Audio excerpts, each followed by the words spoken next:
Welcome back po sa aking munting channel. Mr. Ukol, nandito na naman po ang inyong lingkod para magbigay ng tips at giya para naman po sa araw ng Sabado, January 17, 2026. Yan, meron tayong 7 karera para bukas. At ang start time sa alas 4. Bati tayo, marami ito, no? Shoutout sa kababata ko si Boom Boom Iguron. Shoutout pre. Ingat palagi. Happy Fiesta, yan, sa buong Pandakan. Especially sa Barangay 843, Barrio Banana, Barrio San Roque. Yan, kila Raymart, Tabots, Benji Burgos, Don, Ray Mula. Pinabati kayo ni Eddie Aquino. Shoutout sa buong Pandakan at sa Tondo. Happy Fiesta. Happy Fiesta po. Rudy Castillo, Jerry Pahutag. Shoutout XO Barangay 500. Yan. Northport, Boy Hipe, Englito, Batang Pier, Orlando, Montesillo, shoutout, Benjamin Caber, Cacho, karerista ng Batang Malibay, OTB Rotonda, shoutout, Eliseo Flores, Alfonso Jurado Jr. Start na po tayo. Race number 1, winner take all event, covers races 1 to 7. Meron po tayo dito ng 8 kalahok but 7 and betting options lang. 3-year-old and above maiden race, placers. Distansya po 1,300 meters. Alas 4 po ang start, no? Ang first choice ko po dito, medyo may kalamangan ng konti, no? Kasi alam naman natin, maiden to. Kahit lamang minsan natatalo, no? Itong si Pasayenyo. Galing ng huling takbo nito. Medyo hindi pa nga maganda sa lidan nito. Last December 19, tersero dumating to, doon sa kabila, sa MMTCI, kay Dinky Doodle Iron Edge. Kalahating katawan lang po kay Iron Edge yan, 112.2 ang tinapos. Magbibigay ako ng second choice ko, yung number 1A, Darly Bell. Yan. Nakita ko kasi na medyo magaling-galing tong kabayo na to. Last January 4, pang-apat to, kila Bravery. The Best of My Love. 140 ng tinala, same rider. Tong kabayo na to medyo naglalakad lang sa labasan, pero pag natutong lumabas ng maganda to, mukhang magaling din tong kabayo na to. Race number 1 ang first choice, entry number 4, Paseño. Second choice number 1A, Darly Bell. Good luck po. Race number 2 na po tayo, bayang karista. Ito naman po yung ating pick 6 event, covers races 2 to 7. Dito po, meron tayong 5 kalahok. Distansya, 1,300 meters ulit. 3-year-old and above maiden race, non-placers po. Itong grupo na to. Medyo tinignan natin yung mga prueba nito, no? Actually, lahat to may panalo, pero gusto kong lumagay dun sa 4, si Moon Alphabet. Si Moon Alphabet, ang huling takbo nito, last December 27, kila Iron Edge. Kings Cup, may 114.4 na best time po. Yan, from AR Villegas to M&M Gonzales. Medyo mabibigat ang timbang nila, no? Pero para sa akin, susuloyin ko to kasi medyo batak sa laban, eh. Susuloyin ko po, number 4, Moon Alphabet. Good luck po. Race number 3 na po tayo, bayang karista. Pick 5 event, covers races 3 to 7. Dito, meron tayong 6 na kalahok. Distansya po, 1,300 meters ulit. 42 to 56 split na grupo naman itong karera na to. Ang first choice ko po, Diado. Entry number 6, Wild is the Wind. Si Wild is the Wind, galing to sa panalo last December 18. Si Authentication tinalo nito, sila Lucky Gem. Nagtala po ng 110.8 sa 1,200 meters. Then sumigundo rin yan kay Alibaba, nagtala ng 125.4 naman last December 13. Mukhang si Kabayo, mukhang gustong-gusto dito manakbo. Ang ganda ng tinatakbo niyan dito, si Wild is the Wind, ganda ng post position, baka makasunod yan ang aking first choice. Second choice ko, yung mukhang pwedeng makaalagwa ng solo, itong number 1 na si Zoom. Ganda ng tinakbo nito. Si Zoom last January 3. Ang tinalo nito sila Senior Ibarra, gamer winner, 111.4. Medyo hindi pa rin maganda ang salida, pero kung gaganda salida niya dito, walang sasabay, tingin ko, pwedeng makadihado. Kaya race number 3, kung may mga pili kayo, kayo na po bahala. Pero ako, first choice, entry number 6, Wild is the Wind. Second choice number 1, Zoom. Good luck po. Race number 4 na po tayo, Bayang Karista. Ito naman po yung ating Pick 4 event, covers races 4 to 7.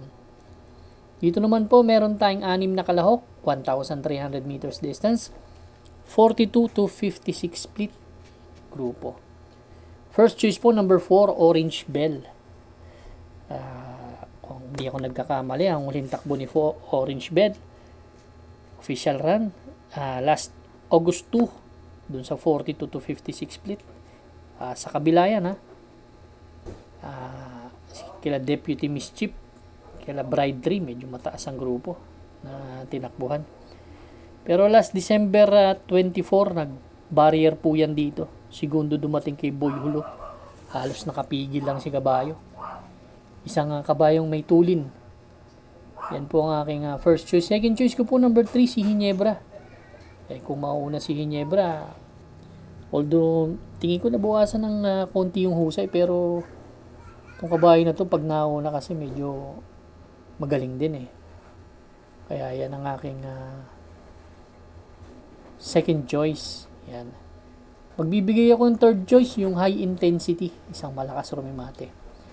Race number 4, first choice number 4, Orange Bell. Second choice po number 3, Ginebra. Third choice po number 2, high intensity. Good luck po. Race number 5 na po tayo, Bayang Karista. Ito naman po yung ating last extra double and last daily double plus 1 po. Meron po tayong 8 kalahok, 7 in betting options, 1,300 meters distansya, 17 to 41 split. First choice po, 5 and 5A, Guest of Honor and Pendant. Sila kasi may best time sa 1-3 dito. May 121.8 yung Guest of Honor. Si Pendant naman, may 121.2. Although mabibigat ang timbang, pero tingin ko naman malaking chance ang manalo. Dalawa na to. Katatakbo lang yan. Last January 3, si Guest of Honor, panlima dumating kila May Jopa. Ito naman si Pendant. Tercero dumating to kila Lightning Bolt, 121.2 last December 14. Second choice ko po, dihado, entry number 4, Sky Magic.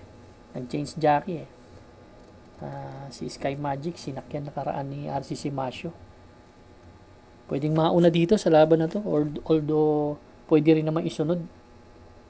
Tingin ko, kung mabigat ang timbang ni Guest of Honor, isunod lang to si Sky Magic, may chamba to. Third choice ko na rin, number 6, Chef Cat. Race number 5, ang first choice, 5 and 5A, Guest of Honor Pendant. Second choice, number 4, Sky Magic. Third choice po, number 6, Chef Cat. Good luck po.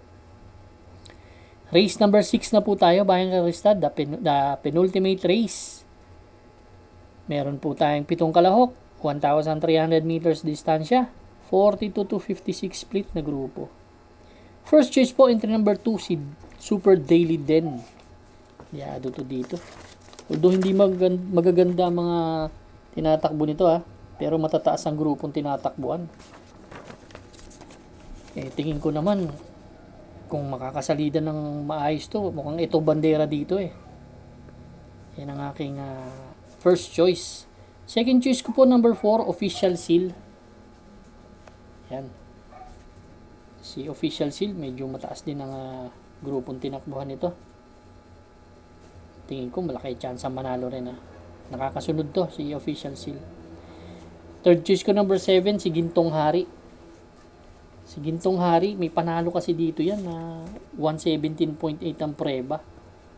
Si Domsat 7 ang tinalo. Kaya may chance ring manalo sa akin. Kaya James Jackie, si Aguilan sumakay niya Race number 6, ang first choice number 2, Super Daily Den. Second choice po number 4, Official Seal. Third choice number 7, Gintong Hari. Good luck po.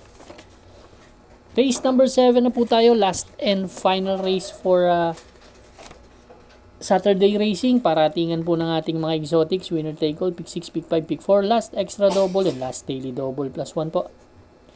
First choice po, entry number 1, Marengo. Although si Marengo, Tumakbo sa kabila, no? Pang-anim lang dumating, nagtala ng 1.30. Pero gusto ko lang sa kabayan ito pag nauuna